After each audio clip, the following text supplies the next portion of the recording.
Parce que c'est l'objectif et c'est le but. Sinon, ça ne sert à rien qu'on parle de la nouvelle naissance. On est déjà né de chair. Quand Christ arrive, il a dit qu'il faut naître d'eau et d'esprit. Le contexte change. On a maintenant deux naissances. On a une naissance de papa et maman qui t'ont donné le nom de Tchipo, le nom par lequel nous t'appelons. Et il y a une nouvelle naissance. Où Jean dit ce n'est pas par ton père ni par ta mère, mais c'est par Dieu que tu es né. Donc si tu avais une vie ancienne, sache que le jour où tu as pris le baptême, tu as aussi une vie spirituelle. Si tu vis dans la chair, si tu nourris la chair, bien aimé, maintenant que tu es né en Christ, il faut aussi nourrir l'esprit. Il faut nourrir l'esprit. Alors nous devons noter aussi qu'il y a une guerre en nous-mêmes. Une grande guerre en nous-mêmes entre la chair et l'esprit. Et Galates en parle. Alléluia. Galates en parle. Alors, que signifie vivre dans la chair? Que signifie vivre dans la chair? Galates 5, verset 19 au verset 21. Que signifie vivre dans la chair?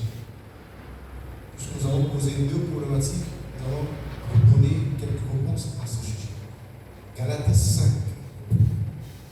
verset 19 au verset 21. Avant de lire, je vais essayer de vous dire ce que j'ai noté. Il est écrit ceci, j'ai dit, pour vivre dans la chair, signifie se laisser conduire par nos désirs, se laisser diriger par nos propres réactions, notre intelligence, se soumettre sans se soumettre à la parole de Dieu pour lequel nous avons cru. Nous nous conduisons nous-mêmes. C'est comme si nous étions sans Christ. Nous faisons notre propre volonté. Nous agissons comme nous voulons. Dans la vie, dans la chair, c'est faire profession de ses compétences humaines. Alors, regardez ce que la Bible dit. Or, les œuvres de la chair sont manifestes. Ce sont l'impudicité, la dissolution. Ensuite, l'idolâtrie, la magie, les inimitiés, les querelles, la jalousie, les animosités, les disputes, les divisions, les sectes, l'envie, l'ivrognerie, les excès de table, les choses semblables. Je vous dis d'avance, comme je l'ai déjà dit, que ceux qui commettent de telles choses n'hériteront pour le royaume de Dieu. Il est formé. Si tu marches dans la chair, c'est que tu commets toutes ces choses. Si tu commets ces choses, la conclusion de l'apôtre Paul dit, je vous le dis comme je l'ai déjà dit, que tous ceux qui commettent ce genre de choses n'hériteront point le royaume de Dieu. Or, le but ici, lorsque nous venons, nous vous tous ensemble, c'est pour avoir le salut. Ce n'est pas un parti politique, ce n'est pas une association. Non.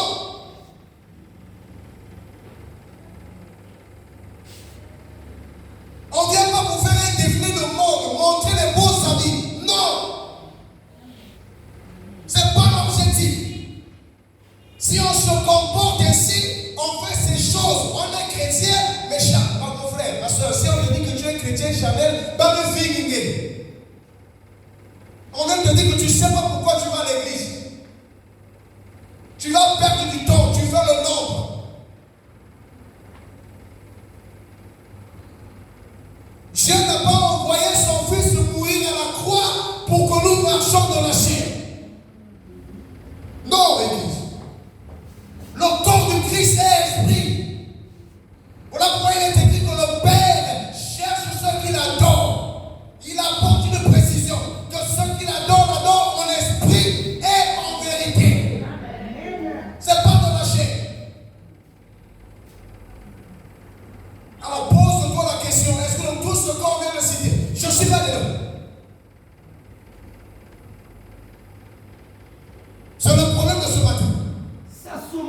On doit régler ça. Sinon, nous sommes au bord d'enfer avec notre 30 ans de vie chrétienne, 40 ans de vie chrétienne, 60 ans, nous irons à l'enfer.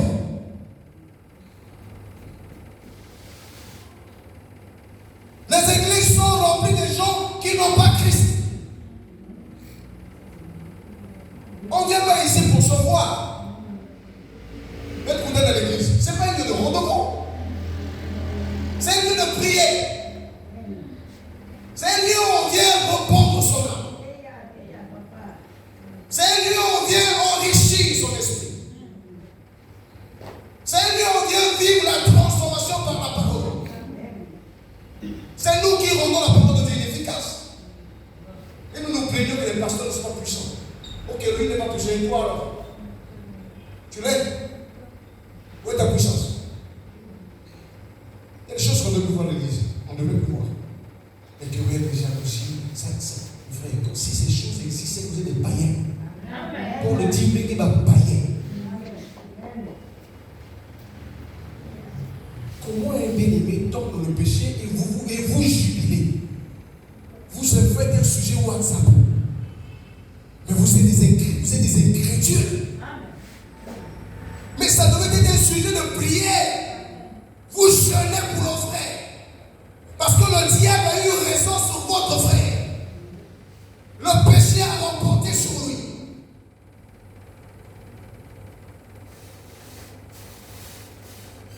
On ne règle pas les problèmes de l'église comme on règle les problèmes de la famille. Mais tu voulais ma beaucoup. Non. Dans l'église, la prière d'abord, la parole d'abord. Prie d'abord. Cherche la volonté de Dieu. Est-ce que Dieu valide ce que je veux faire? Si Dieu te donne l'ok, vas-y. S'il ne te dit rien, n'ouvre pas ta bouche. L'apôtre Paul est allé dans une ville. Dieu lui a dit, tu ne prêches pas l'évangile. Il s'est tué. Si on était nous, on devait croire que c'est le diable qui m'a parlé. Si on fait ces choses, nous n'irons pas au ciel. C'est pas moi, c'est la parole. Dis amen. Amen. Même si tu dis bah, mais tu vas pas aller au ciel. Si tu ne fais pas ces choses, tu vas pas au ciel. C'est non négociable. Alléluia. Amen. Viens pour toi chanter. Parle l'homme, pleure quand on adore. Tu fais ces choses, tu vas parler au ciel. Tu es charnel. Tu es chrétien, tu es dans la dureté, tu es dans l'impulsion. Tu es dans les arracher. Mais tu viens distrait. Il n'y a que chez toi qu'on impose les mains chaque jour. Toi, tu vas imposer les mains à qui? Quand? Toi, tu imposes les mains. Tu n'es pas, on ne t'a pas sauvé pour t'imposer les mains chasser devant tout le temps. Toi aussi, tu l'as fait.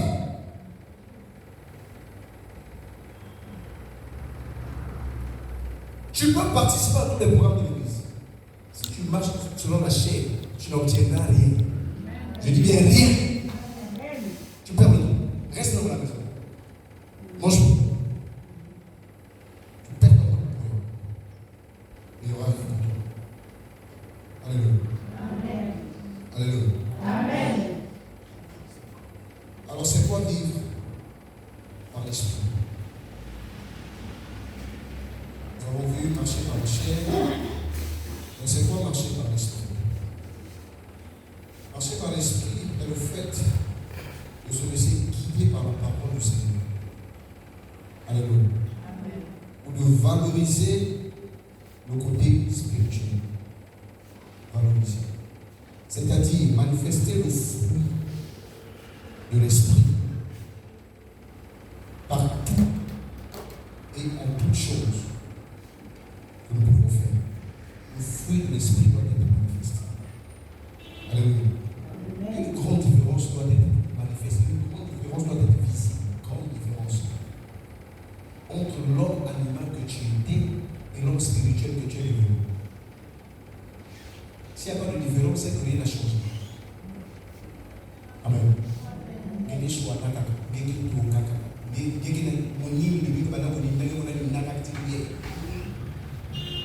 Tout ce qu'on te reprochait hier, le projet de vie chrétien, tu fais les mêmes choses.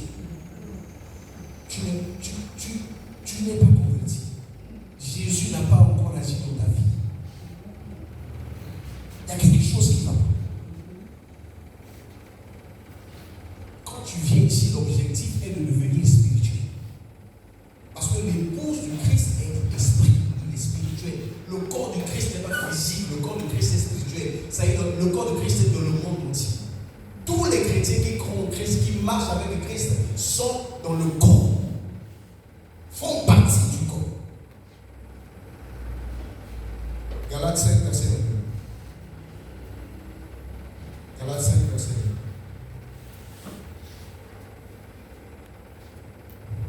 Il est écrit ceci.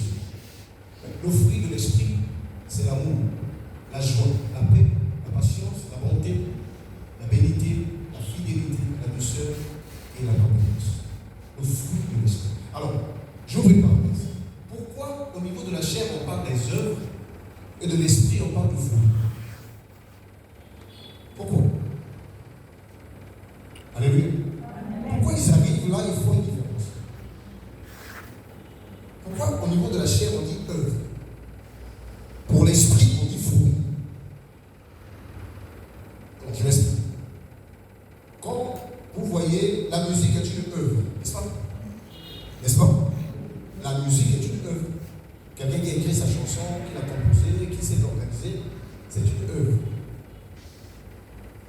On parle des œuvres d'art.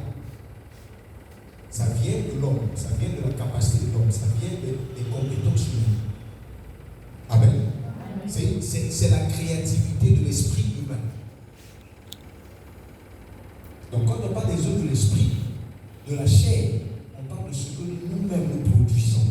Nous-mêmes nous produisons. Ça y est en nous et nous les manifestons. Voilà pourquoi on parle des œuvres de la chair. C'est l'esprit de l'homme, c'est son âme, c'est sa chair qui produit ses œuvres, qui produit ses œuvres. Ce sont ces choses qui produisent ses œuvres. Ça ne vient pas de Dieu. Mais pourquoi on parle du fruit de l'esprit? Alors nous sommes tous, on n'a pas tous fait la mécanique, mais je vais essayer d'expliquer. On parle de fruit lorsqu'il y a sémence. Amen. Amen. On parle de fruit lorsqu'il y a sémence. Alors, il faudrait que la sémence tombe dans la terre et puisse produire le fruit. Alléluia. Or, le fruit de l'esprit, ici dans le domaine de l'esprit, la sémence, c'est la parole que nous recevons. Alléluia. Donc, quand tu viens ici, tu reçois la sémence. La parole que tu reçois ici a pour objectif de produire le fruit. Voilà pourquoi on appelle ça le fruit de l'esprit. D'où on a cité le fruit de l'esprit. Donc la parole a pour but de produire en toi le fruit de l'esprit. Donc le fruit de l'esprit, donc l'amour. La parole a pour but de produire en toi et en moi l'amour, la patience, la bonté, la bénité, la fidélité, la douceur et la tempérance. C'est la parole qui produit ces choses. Mais pour produire ces choses en nous, il faudrait que nous puissions réellement nous abandonner entre les mains du Seigneur. Nous puissions aspirer aux choses de l'esprit. Nous le mercredi passé, je disais, ne viens pas toujours comme tu venais avant. Tu ne viens pas ici pour plaire à quelqu'un. Tu ne viens pas ici pour attirer l'attention de quelqu'un. Tu viens ici pour Dieu. Quand tu viens pour Dieu. Anne n'était pas partie voir le sacrificateur. Anne était partie prier Dieu. Alléluia. Vous savez, les hommes nous sont collés à eux. Les hommes nous sont collés à eux. Voilà pourquoi l'homme de Dieu tombe, l'autre fois aussi tombe. Quand l'homme de Dieu tombe dans le péché, nous aussi on tombe dans le péché. Non, frère, le modèle s'appelle Jésus. Le modèle s'appelle Jésus. L'absolu s'appelle Jésus. L'homme est homme. Il le restera. Avec ses imperfections. Mais Jésus est parfait. Donc quand tu viens ici, tu ne viens pas pour le pasteur. Tu ne viens pas pour les intercesseurs. Tu viens pour Jésus. Pointons bien le doigt vers Jésus.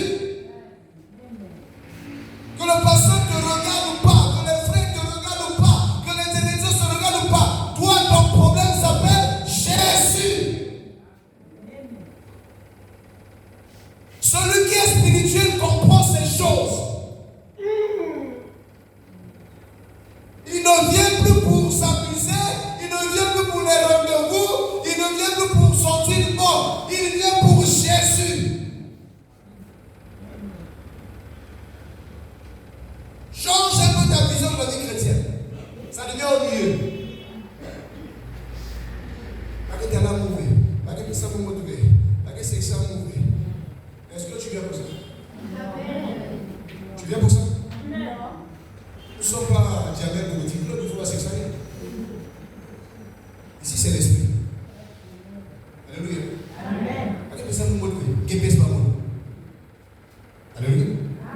Nos frères là ne s'en jamais. Dis-lui bonjour. Commence. Pourquoi tu peux commencer? Ce n'est pas le lieu de plainte. Et ici, ce n'est pas le lieu de plainte. Amen. Il faut que ça change. Ce n'est pas le lieu de plainte. Si tu te plains, c'est que tu n'as pas compris. Même les apôtres ont eu des problèmes. Les apôtres ont eu des problèmes entre eux, des conflits. Les apôtres, ceux qui ont marché avec Jésus, l'homme de Pierre a guéri les malades. Pierre a été surpris d'être hypocrite. Pierre, l'apôtre, a été surpris d'être hypocrite.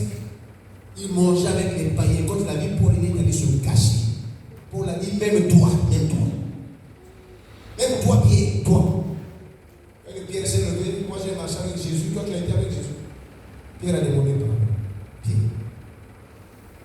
Et toi, pour demander pardon, c'est un problème. Si tu ne sais pas demander pardon à un frère, une soeur, tu es orgueilleux. Et Dieu résiste aux orgueils, il fait grâce aux orgueils. L'orgueil n'a pas sa place dans l'église. Et je dis encore, l'orgueil n'a pas sa place dans l'église. Tu es orgueilleux, c'est qu'il y a quelque chose qui ne va pas chez toi. Que tu sois riche ou pauvre, ce n'est pas le problème de Dieu. Ici, on vient pour le salut. Au ciel, il n'y aura pas de riches, il n'y aura pas de pauvres. Tous ceux qui sont identiques. Tu ne vas pas mourir, on ne va pas t'enterrer avec la rafale. Ou là où tu as prado, rien. Elle gise, elle quoi, ça va rester. On est venu sans, on repartira sans. Détachement de ces choses. Tu les as, c'est bien, gloire à Dieu. Tu es mon frère, tu es béni, je bénis le Seigneur pour toi. Alléluia. Et si tu fais une fixation sur le matériel, tu seras déçu. Parce que la première voiture qu'on a créée, ce n'est pas ta voiture. Après ta voiture, on va continuer à créer. Alléluia. Alors, qu'est-ce que cela implique? C'est quoi la leçon? On tire la leçon de tout ça. Elle nous exige une transformation du vieil homme vers le nouveau.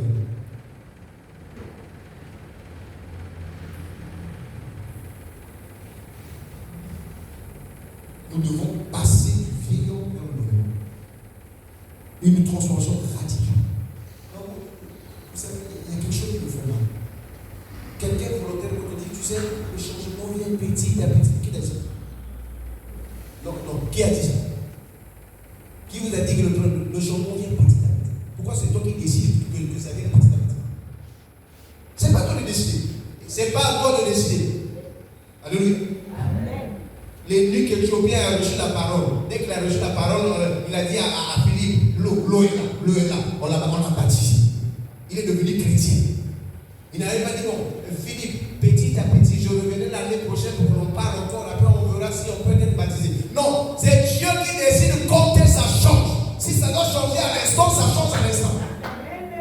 Tu ne peux pas décider, non, ma lèvre, mais on a changé ma lèvre. Non, ça ne dépend pas de toi. C'est pas toi qui décide, il y a quoi ma lèvre ou il y a quoi le bague. C'est Dieu qui décide. Paul a dit, moi j'ai planté, Apollos a arrosé. Le ministère de la croissance, c'est Dieu qui l'a. C'est Dieu qui l'a.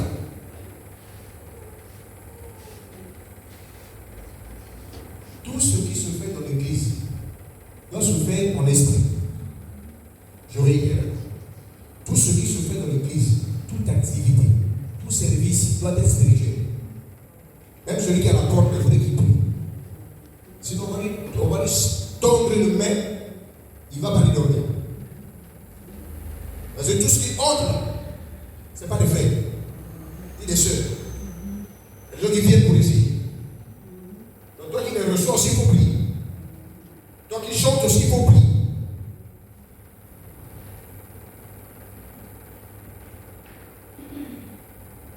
L'église n'est pas une association.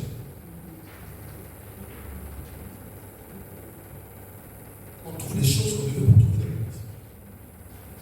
Il faut une transformation de l'amour. Si on n'est pas transformé, il y a quelque chose qui va. Nous étions morts dans nos péchés. Hier, sur Christ. Mais il est venu crucifier la chair.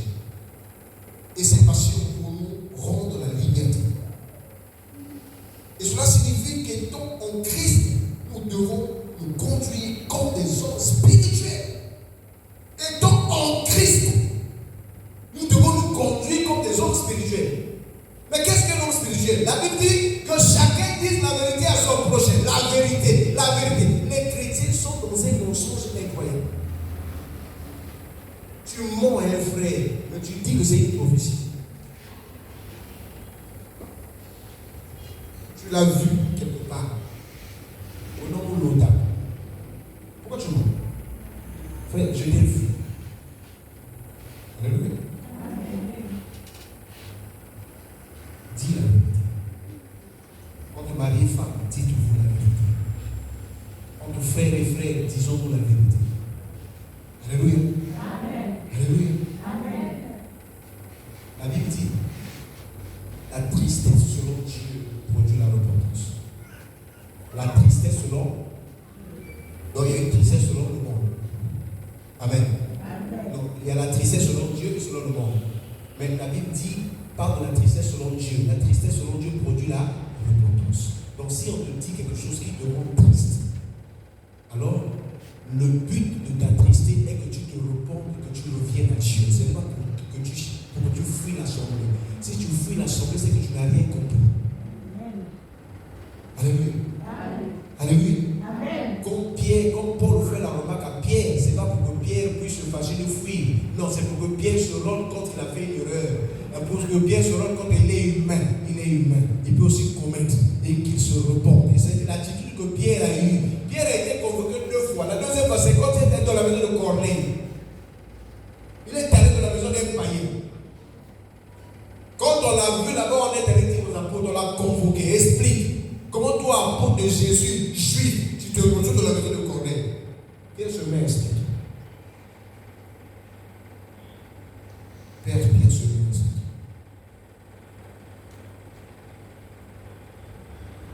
Pendant que je parle, tu es en train de te rendre compte si tu es spirituel ou tu es charnel.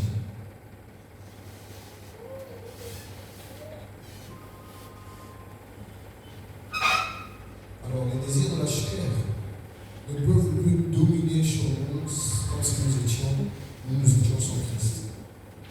Je dis bien, les désirs de la chair ne peuvent plus dominer en nous ou sur nous comme si nous étions sans Christ. Si ça domine encore, c'est que Christ n'est pas là. Alléluia.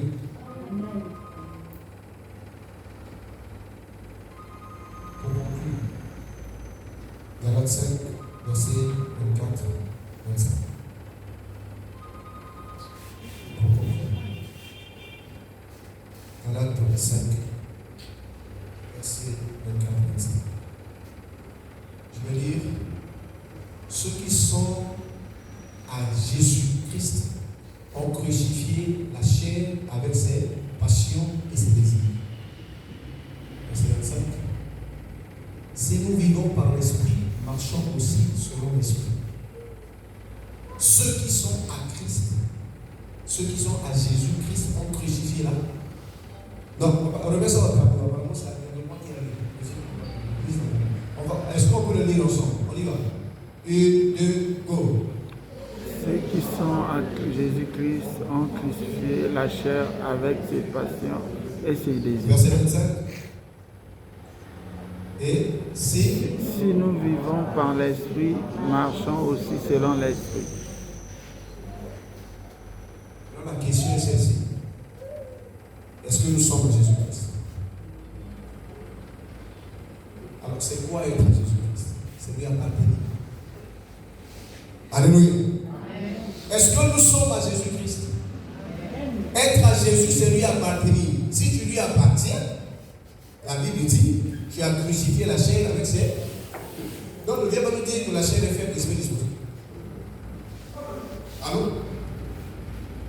Ne viens pas nous dire que la chair est faible, l'esprit disposé. Parce qu'ici on a dit que tu as crucifié la chair. Donc si tu nous ramènes le verset, la chair est faible, l'esprit disposé, c'est que tu as fait exprès. Oui, tu as fait exprès. Mais monsieur, tu as crucifié la chair. À quel moment la chair est faible? Tu as déjà crucifié. Nous sommes à Jésus. Nous lui appartenons. Nous avons crucifié la chair et ses passions et ses désirs. Maintenant, à quel moment cette chair devient encore faible? Tu fais exprès. Et bizarrement, dans l'église, il y a beaucoup de gens qui font exprès. Ils savent que ce n'est pas bien fait. Il faut qu'on lui dise que ce n'est pas bien. On peut te dire ça. Tu sais que c'est pas bien. Arrête de faire ça. C'est tout. Alléluia. Alors, je veux que tu pries. Tu as écouté la parole. La vérité dans ton cœur, si tu es charnel ou tu es spirituel, tu le sais. Quand tu es un frère de l'église, toutes les soeurs de l'église sont belles. Les mamans, les jeunes sont belles. L'église, ce n'est pas le lieu où on vient draguer les femmes. Je le dis ouvertement. Si on ne vient pas pour draguer les filles, c'est le lieu où on vient pour sauver son esprit, sauver son âme. Il faut faire très attention à ça. Dieu a tué les gens, les enfants d'un sacrificateur parce qu'ils ont fait le désordre dans la maison de Dieu. Il les a tués. La Bible dit clairement, les mots c'est écrit. Les fils d'Élie couchaient avec les filles qui venaient au temple. Ils prenaient l'offrande. Ils abusaient des offrandes qui étaient amenées à l'église. Donc au temple. La Bible dit Dieu les a tués. Dieu. Et leur père, en prenant leur corps, a fait une crise des morts. Donc Dieu n'a pas d'amis. Dieu n'a pas d'amis. Donc toi qui viens à l'église pour t'amuser, il faut faire attention. Les sœurs de l'église, ce n'est pas des filles, ce sont des enfants de Dieu. Elles ont l'esprit de Dieu. Tu veux une sœur, tu la maries.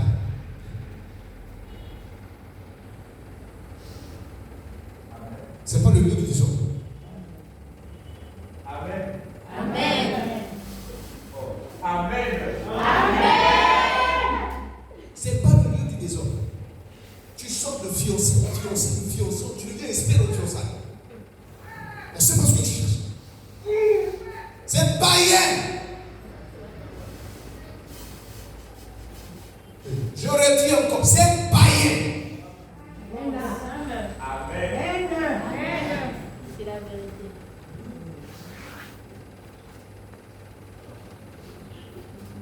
Nous devons être spirituels. Spirituels. Un homme spirituel est vrai, il est sincère, il est véridique. Ses sentiments sont vrais, c'est attesté.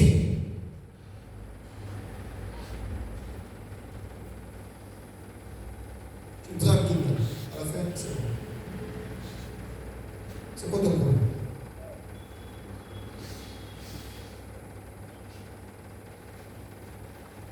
La chair est faite, l'esprit est disposé, c'est fini. On en parle. Tu as crucifié la chair. Le verset l'a changé.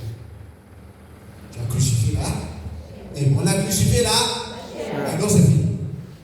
On a crucifié la chair. On a dit ça, on a crucifié la chair.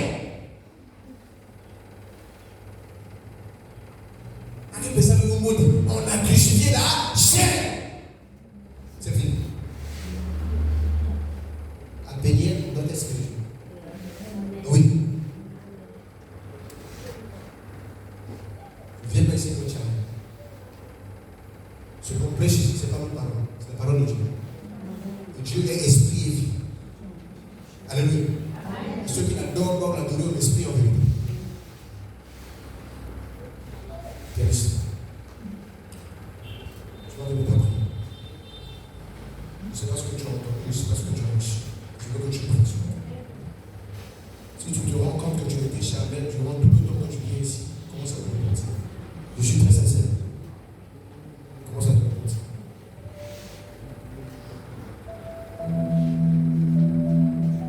Comment ça te représente?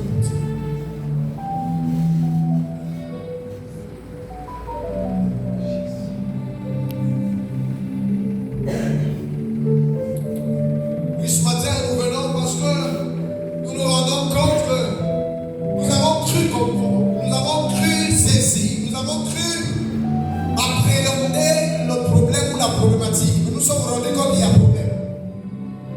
Il y a confusion quelque part. Alors nous nous présentons à toi ce matin. Je suis sur le terre comme un sacrifice. Brise-moi, je veux te ressembler. Je suis sur le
Non pas la parole que nous voulions entendre, mais ce que tu as prévu et ce que tu as mis dans nos cœurs. Que le cœur reçoive, ô Dieu, et que l'Esprit nous conduise à mettre en application pour la seule et unique gloire de ton nom. Au nom de Jésus-Christ de Nazareth, Fils unique du Très-Haut. Amen. Amen. Que celui qui a des oreilles écoute ce que dit l'Esprit. L'heure est avancée, nous allons faire l'offrande à Dieu et la sœur Bénédicte se prépare pour les communiqués, informations et annonces. Nous allons nous lever pour faire l'offrande à Dieu.